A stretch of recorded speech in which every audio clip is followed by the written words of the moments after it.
So এই মেয়েটাকে তোমরা চিনতে পারছো? রচনা। একদম একটা অসহ্যকর, মানে একটা গাইয়া, মানে কি বলবো, এক ভেড়িতে এত কিছু করে নিয়ে একটা বাড়ি বানিয়ে ফেলেছে, একটা গাড়ি বানিয়ে ফেলেছে, না জানি বাবা কত জায়গা ঘুরতে যাচ্ছে।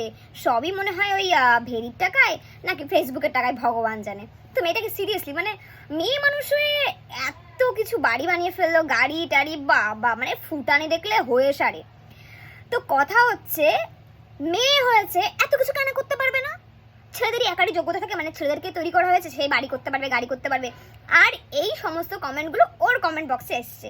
সকালবেলা একটা পোস্ট দেখেছিলাম যেখানে ওখানে একটা নেগেটিভ কথা বলা হয়েছিল। নেগেটিভ কথাটা আমার একেবারেই পছন্দ হয়নি, যে কারণে আমি বলতেও চাই না।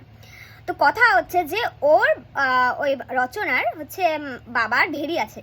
ও নর্মাল ভেড়িতে গিয়ে আম মাখাচ্ছে, ভেড়িতে একটা পেয়ারা গাছ আছে, সেই পেয়ারাটা ছিঁড়ে পেয়ারা মাখাচ্ছে, একটা লেবু মাখাচ্ছে, এই সমস্ত ভিডিওগ্রাফিগুলো করে ভাইরাল হয়েছে। সেখানে আজকে মেয়েটা নিজের টাকায়, ঠিক অনেকটা সুমির মতন, সুমি আরও আকাশ পাতাল তফাৎ, কিন্তু ও ওর নিজের টাকা দিয়ে হচ্ছে একটা বাড়ি বানিয়েছে। বাড়িটা খুবই সুন্দর, সাদা কালারের একটা দেখলাম বাড়ি বানাচ্ছে। তো কথাটা হচ্ছে যে সেখানে কিছু মানুষের এত নেগেটিভ কমেন্ট বলছে, জায়গার কি ভাগ একারই নাকি সাথে আবার কেউ আছে, মানে এত উল্টো পাল্টা নেগেটিভ কমেন্ট করেছে। আমি শুধু ভাবি সেই মানুষের মানসিকতা বোধগুলো কতটা নিম্নমানের।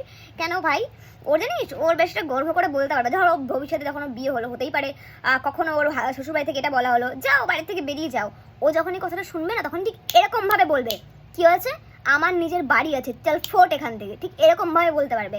আর একটা 20 বছরের মেয়ে সেখানে দাঁড়িয়ে, ওর কাছে আজকে সেই সমস্ত জিনিস আছে যেগুলো মানুষ 80 বছর বয়সে গিয়ে উপার্জন করতে পারে না। তো মানুষের দেখে তো নর্মালি হিংসা হবেই।